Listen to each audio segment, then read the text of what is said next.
السلام علیکم ورحمۃ اللہ وبرکاتہ۔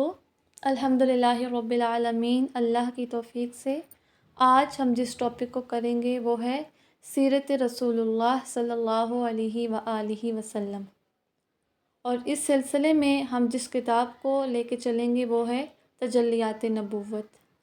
رحیق المختوم سیرت پہ لکھی ہوئی یہ کتاب ہے، اور اس کو پوری دنیا میں جتنی بھی سیرت پہ کتابیں لکھی گئی ہیں ان میں پہلا اعزاز حاصل ہے، اور اسی کی ایک مختصر جو شکل ہے وہ تجلیات نبوت ہے۔ رحیق المختوم تھوڑی اس میں تفصیل ہے، اور تجلیات نبوت ایک مختصر اسی کی لکھی گئی کتاب ہے۔ اب نبی پاک صلی اللہ علیہ وآلہ وسلم مسلمان ہونے کے ناطے ہم اظہار کرتے ہیں، اقرار کرتے ہیں کہ ہمیں اللہ کے نبی صلی اللہ علیہ وآلہ وسلم سے بہت محبت ہے، لیکن اس محبت کا عملی تقاضا کیا ہے؟ زبان سے صرف اقرار کر دینا کیا کافی ہے؟ بلکہ زبان کے ساتھ جب اقرار کیا جاتا ہے تو اس کے لیے ہمیں عمل سے ثبوت دینا ہوگا کہ ہمیں نبی پاک صلی اللہ علیہ وآلہ وسلم سے محبت ہے۔ اور جب نبی پاک صلی اللہ علیہ وآلہ وسلم سے ہمیں محبت ہے تو پھر اس کے لیے لازمی ہے کہ ہم ان کے بارے میں جانیں۔ قرآن مجید میں اللہ سبحانہ وتعالیٰ نے نبی پاک صلی اللہ علیہ وآلہ وسلم کے بارے میں فرمایا کہ تمہارے لیے، تمہارے یعنی کہ ہم سب کے لیے نبی پاک صلی اللہ علیہ وآلہ وسلم کی زندگی میں ایک بہترین نمونہ ہے۔ وہ ہمارے لیے ایک رول ماڈل ہیں، ایک ایسے رول ماڈل جو کہ 100% ہمیں شور ہم گارنٹی کے ساتھ کہہ سکتے ہیں کہ جو کامیاب ہیں، جو کامیاب ہو کے اس دنیا سے گئے۔ تو اب جب ایک کامیاب انسان جس کو خود رب تعالیٰ بھی ایک رول ماڈل ہمارے لیے ایک نمونہ کہہ رہے ہیں، تو جب ہم ان کو فالو کریں گے، ان کے مطابق طریقے کی زندگی گزاریں گے تو اللہ سبحانہ وتعالیٰ اپنے فضل سے ہمیں بھی کامیاب کریں گے انشاءاللہ۔ نبی اکرم صلی اللہ علیہ وآلہ وسلم کی ایک حدیث مبارکہ کا مفہوم ہے کہ تم میں سے کوئی شخص اس وقت تک کامل ایمان والا نہیں ہو سکتا جب تک کہ میں اسے اس کی اولاد، اس کے والدین، اس کی جان، اس کی ہر ایک شے سے زیادہ، یعنی کہ اس کی ہر ایک چیز سے زیادہ، جب تک میں یعنی نبی پاک صلی اللہ علیہ وآلہ وسلم نے اپنے بارے میں فرمایا جب تک میں اس کو ہر ایک چیز سے زیادہ پیارا نہ ہو جاؤں۔ اب سوال یہ پیدا ہوتا ہے کہ ہم اب اپنے آپ سے سوال کریں۔ دیکھیں یہ سفر ہمارے سیکھنے کا ہے، اور اس میں ہم نے خود کو چیک کرنا ہے، ہر لمحے ہم نے خود کو دیکھنا ہے کہ میں کون سے مقام پہ کھڑی ہوں، میں کس جگہ پہ کھڑی ہوں، میں کامیابی کے کون سی سیڑھی پہ کھڑی ہوں۔ ہم ایک طرف خود کو رکھیں کہ کیا مجھے اللہ کے نبی صلی اللہ علیہ وآلہ وسلم اپنی جان سے پیارے ہیں، اپنے والدین سے پیارے ہیں، اپنی اولاد سے پیارے ہیں، اپنی ہر ایک شے، ہر ایک چیز جو میری ہے، کیا مجھے اس سے پیارے ہیں؟ اب زبان سے تو میں کہہ دوں گی کہ ہاں مجھے سب سے پیارے ہیں، لیکن اس کو عمل سے کیسے میں سمجھوں گی کہ جب مجھے کیسے پتہ چلے گا کہ مجھے میرے نبی پاک صلی اللہ علیہ وآلہ وسلم اس جان سے زیادہ پیارے ہیں؟ وہ اس صورت میں ہمیں معلوم ہوگا جب عمل کا وقت ہوگا۔ جیسے نبی پاک صلی اللہ علیہ وآلہ وسلم کا ایک بات ہے، اور ایک چیز اپنے ذہن میں ابھی سے رکھ لیں کہ اللہ عز و جل اور نبی پاک صلی اللہ علیہ وآلہ وسلم جو بھی بات ہم دیکھیں گے ان دونوں کی بات میں کوئی تضاد نہیں ہے۔ جو بات اللہ کی ہے وہی نبی پاک صلی اللہ علیہ وآلہ وسلم کی ہے۔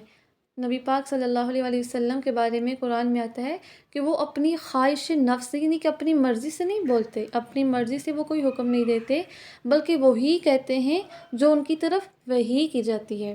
تو جو نبی پاک صلی اللہ علیہ وآلہ وسلم نے جس چیز کا ہمیں حکم دیا، جن چیزوں سے روکا، تو وہ وہی باتیں ہیں جن کا اللہ نے حکم دیا۔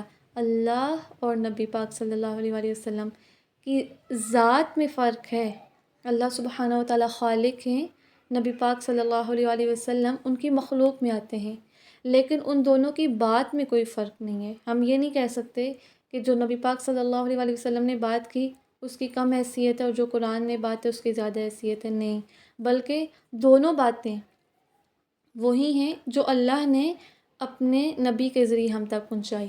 اب ایک بات ہمارے سامنے آتی ہے کہ ایک بات کوئی بھی آپ لے لیں جس کے بارے میں اللہ کے نبی نے حکم دیا یا جو قرآن میں ہمیں حکم ملے کہ اس بات پہ عمل کریں. جیسے میں سب سے زیادہ آسان مثال نماز کے لے لیتی ہوں، کیونکہ ہم سب جو ہے اس پہ اتفاق کرتے ہیں نماز کے بارے میں.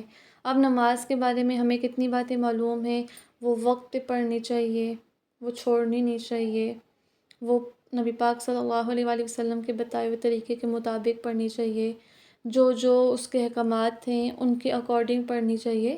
تو اب نماز کو میں لے لوں کہ کیا میں وقت پہ نماز پڑھتی ہوں، کیا میری کوئی نماز کبھی میں کہیں ہوں باہر ہوں، کہیں میری نماز میرے دل میں اس کی کیسی محبت ہے، میں اس طریقے کے مطابق پڑھتی ہوں جو اللہ کے نبی نے سکھایا. اب اسی طرح ایک ایک چیز کو رکھ کے دیکھیں کہ کیا مجھے اپنی نفس زیادہ پیارا ہے یا وہ بات پیاری ہے، کیا میں اس بات کو اپنے اوپر اپلائی کرتی ہوں. اگر میں نہیں کرتی، چاہے میں 100 ایکسکیوزز بھی دے دوں اس وجہ سے نہیں کرتی، یہ ریزن ہے وہ ریزن ہے، اٹس مین کہ مجھے اپنا نفس پیارا ہے، مجھے وہ ذات ابھی پیاری نہیں ہوئی، ابھی مجھے نبی پاک صلی اللہ علیہ وآلہ وسلم سے وہ محبت نہیں ہوئی، ابھی میرا ایمان مکمل نہیں ہے. اگر مجھے نبی پاک صلی اللہ علیہ وآلہ وسلم کی بات، ان کی لائی ہوئی شریعت اپنے اوپر اگر اپلائی کرنا مشکل ہو رہا ہے تو ابھی میرا ایمان مکمل نہیں ہے. مجھے پہلے اس چیز کو ماننا پڑے گا. دیکھیں ایک مریض ہے، ایک پیشنٹ ہے، اس کو ایک بیماری لگ گئی ہے، اس کا دل کا پرابلم ہے، اس کے کسی بھی جسم میں کوئی وائرس آ گیا ہے، کوئی بیکٹیریا ایسا آ گیا ہے، کوئی ایسے سیلز آ گئے ہیں کینسر کے کچھ بھی. تو پہلی چیز یہ ہے کہ اس کو ماننا پڑے گا کہ ہاں مجھے بیماری ہے، میرا دل بیمار ہے، مجھے اب اس کا علاج کرنا ہے. اگر وہ مانے گا ہی نہیں تو وہ پھر مر جائے گا، وہ ختم ہو جائے گا، پھر اس کے پاس سوائے افسوس کے کچھ نہیں رہے گا. تو پہلی جو چیز ہے وہ اقرار کریں. بیٹھیں آج اپنے سامنے، خود کو بٹھائیں، شیشے کے سامنے بیٹھیں اور اس چیز کا اقرار کریں کہ میرا ایمان ابھی مکمل نہیں ہے، مجھے ابھی وہ اللہ کی بھیجی ہوئی شریعت اپنے نفس کے اوپر، ابھی تو صرف میں نے اپنے نفس کی بات لی ہے نا. پھر ہماری اولادیں آ جاتی ہیں، پھر ہمارے والدین جب ہم کہتے ہیں کہ یہ تو بچہ ہے، اس کی خوشی ہے، کیا کروں اب بچہ ضد کر رہا ہے، یہ تو میری پیاری چیز ہے، یہ تو وہ ہے، یہ تو یہ ہے. پھر رکھ کے خود کو دیکھیں کہ ہم کون سے لیول پہ کھڑے ہیں. جب ہم اس چیز کو جانیں گے تو جب ہی ہم اپنی بہتری کر سکیں گے. جب میں نے پہلے ہی کہہ دیا کہ میں ٹھیک ہوں، میں 100% ٹھیک ہوں، تو پھر میں بہتر نہیں ہو سکتی. دیکھیں عربی کی کہاوت ہے نا کہ 2 میم کبھی نہیں سیکھ سکتے، ایک مستکبر اور ایک مستحیی. یعنی کہ ایک میم مستکبر تکبر کرنے والا، مجھے سب پتہ ہے، اور ایک میم مستحی شرمانے والا کہ میں سیکھوں، مجھے شرم آتی ہے، مجھے یہ کام کرتے ہوئے سیکھتے ہوئے، ابھی میں اتنی بڑی ہو گئی ہوں، میں اب یہ سیکھوں. تو یہ 2 میم نہیں سیکھ سکتے. تو پلیز اپنے اندر کو چیک کرنا ہے کہ تکبر نہیں ہونا چاہیے میرے اندر. جب میں سیکھ رہی ہوں، جو بات مجھے پتہ چل رہی ہے، میں نے اس کو سننا ہے، بے شک مجھے نہیں بھی اچھی لگ رہی، میرے اندر میرے نفس کو، میرے دل کو نہیں بھی اچھی لگ رہی، پھر بھی میں نے سننی ہے. اللہ سے امید رکھنی ہے کہ وہ اس بات کے لیے میرا دل کھولے گا. اور دوسرا مستحیی، شرمانا نہیں ہے کہ میں نہیں سیکھ سکتی، میں تو اتنی بڑی ہو گئی ہوں، میں تو چھوٹی ہوں، میں تو ایسی ہوں، میں کیسے سیکھوں گی. شرمانا نہیں ہے، یہ وہ علم ہے، آپ یقین کریں ہماری زندگیاں بدل جائیں گی، ہماری زندگیوں کے رخ بدل جائیں گے، ہماری کردار بدل جائیں گے، ہماری سوچیں بدلیں گی، ہماری زندگی کو ایک بلند مقصد ملے گا، ہمیں زندگی میں جینے کا ایک بلند مقصد ملے گا. ہمیں سمجھ آئے گی کہ میں کتنی قیمتی ہوں. میں نے خود کو اتنا معمولی سمجھا ہوا تھا، مجھے تو اللہ پاک نے اتنا ویلیو دے کے اس دنیا میں بھیجا، میری تو بہت ویلیو ہے، میں تو بہت کام کی ہوں، مجھے تو بہت بڑے کام کرنے ہیں. تو پھر ہمیں اپنا ایک آنے کا مقصد بھی پتہ چلے گا. تو اس کو بہت دل کے ساتھ اللہ کی توفیق سے ہم نے سننا ہے اور عمل کی نیت سے انشاءاللہ. دیکھیں جس سے محبت ہوتی ہے پھر اس کے بارے میں جاننے کو دل کرتا ہے. سب سے پہلی چیز کہ وہ دیکھنے میں کیسا ہے، وہ کس طرح کی شکل و صورت ان کی کیسی تھی، وہ دیکھنے میں کیسے تھے. تو حلیہ مبارک نبی پاک صلی اللہ علیہ وآلہ وسلم کے بارے میں آتا ہے کہ اب یہ جو جیسے میرا قد ہے، میرا چہرہ ہے، میرے ہاتھ پاؤں ہیں، میرا رنگ ہے، ان کو ہم نہیں بدل سکتے. اب یہ دیکھیں یہ جیسے اللہ کے نبی کی تھی، وہ ہم نہیں وہ کر سکتے، لیکن ہم نے جو چیزیں ان کی اخلاق کی ہوں گی ان میں ایک ایک بات کو ہم نے پک کرنا ہے کہ میں نے اس کو اپنے اندر بھی لانے کی کوشش کرنی ہے۔ نبی پاک صلی اللہ علیہ وآلہ وسلم نہ بہت لمبے تھے اور نہ ہی پستہ قد، بلکہ آپ کا قد مبارک درمیانہ تھا۔ رنگ کے اعتبار سے نہ بہت بالکل سفید تھے اور نہ ہی گندم، بلکہ رنگ سفیدی کے ساتھ سرخی لیے ہوئے تھا۔ چہرہ مبارک جو تھا نبی پاک صلی اللہ علیہ وآلہ وسلم کا 14ویں رات کے چاند کی طرح روشن۔ بال نہ بالکل سیدھے اور نہ ہی گھنگریالے سے تھے، بلکہ ہلکی سی پیچیدگی کے ساتھ گھنگریالے تھے۔ اعضاء کے جوڑوں کی ہڈیاں موٹی اور پرگوشت تھی۔ نبی پاک صلی اللہ علیہ وآلہ وسلم کی رفتار تیز تھی۔ آپ دیکھیں یہ چیز ہم اپلائی کر سکتے ہیں، چلتے ہوئے ہم نے کیسی رفتار رکھنی ہے۔ رفتار تیز تھی۔ جب آپ توجہ فرماتے تو پورے بدن کے ساتھ فرماتے۔ یہ دوسرا پوائنٹ ہے کہ جب کسی کے ساتھ بات کرنی ہوتی، ملتے اس کی طرف، تو صرف سر موڑتے نہیں تھے، صرف آنکھیں نہیں موڑ دیتے تھے پیچھے دوسری طرف دائیں بائیں، بلکہ پورے بدن کے ساتھ۔ یہ اگلے بندے کو ایک رسپیکٹ دینے کا انداز ہوتا ہے کہ ہاں بھائی تمہاری بات میرے لیے امپورٹنٹ ہے، تم میرے لیے اہم ہو، بولو، بات کرو، میں سن رہا ہوں۔ یعنی کہ پورے جسم کے ساتھ متوجہ ہوتے تھے، صرف گردن نہیں پھیرتے تھے۔ نبی پاک صلی اللہ علیہ وآلہ وسلم کی نگاہ اکثر نیچی رہتی تھی، اور نبی پاک صلی اللہ علیہ وآلہ وسلم کی سر اور داڑھی کے بال 20 سے بھی زیادہ سفید نہیں تھے، یعنی کہ سیاہ بلیک کلر کے بال تھے۔ خاموش وقار کے ساتھ تھے آپ صلی اللہ علیہ وآلہ وسلم۔ واضح آپ کے الفاظ تھے، یعنی کہ کچھ الفاظ کے بیچ میں جب بات کرتے تو سب سمجھ آ جاتا، بالکل واضح تھے۔ نہ زیادہ بولتے اور نہ ہی بہت کم الفاظ، بلکہ اتنی معتدل گفتگو ہوتی تھی، تمام گفتگو جیسے موتیوں کی لڑی جیسے پروئی ہو۔ اور نبی پاک صلی اللہ علیہ وآلہ وسلم نہ ترش رو تھے نہ فضول گو، یعنی کہ نہ تو بہت ترش سختی کے ساتھ بولتے تھے اور نہ ہی کچھ ایکسٹرا بولتے تھے۔ تو دیکھیے اب یہاں پہ کچھ باتیں ہم نے جانی۔